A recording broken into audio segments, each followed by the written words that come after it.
రాజుగారు తన తన సభలో జీవకళం పుట్టి పడేలా ఏవైనా బొమ్మలు తయారు చేసి తీసుకొని రండి అని చెప్పేసి చెప్తారు. అందరు కళాకారులు ప్రతి ఒక్కరు ఒక్కొక్క రకంగా తీసుకొని వస్తారు. అవి అసలు ఆ కళాకారులా ఉన్న బొమ్మలన్నీ చూస్తూ ఉంటే చాలా అందంగా, ఆశ్చర్యంగా, కొన్ని అయితే అసలు నిజంగా అవి అక్కడే ఉన్నాయా, తీసుకొచ్చి పెట్టారా అన్నటట్టుగా ఉన్నాయి.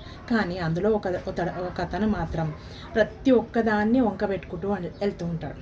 అయితే ఒక దగ్గర ఒక బొమ్మలు 2 చిలకలు ఇట్లా చూస్తూ ఉన్నట్టుగా బొమ్మ గీసి ఉన్నాయి.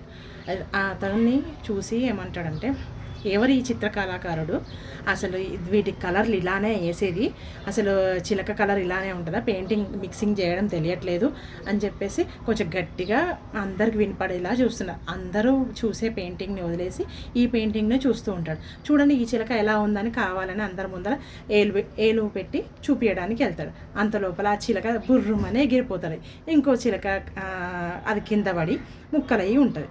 అప్పుడు ఆయన ఇంకా ఆశ్చర్యంగా చూస్తాడు. అందరూ ఆయన్ని తిడుతూ ఉంటారు, ఎందుకు ఇలా చేస్తారు అని చెప్పేసి. అందుకని ఎవరైనా టాలెంట్ని ఎంకరేజ్ చేయాలి.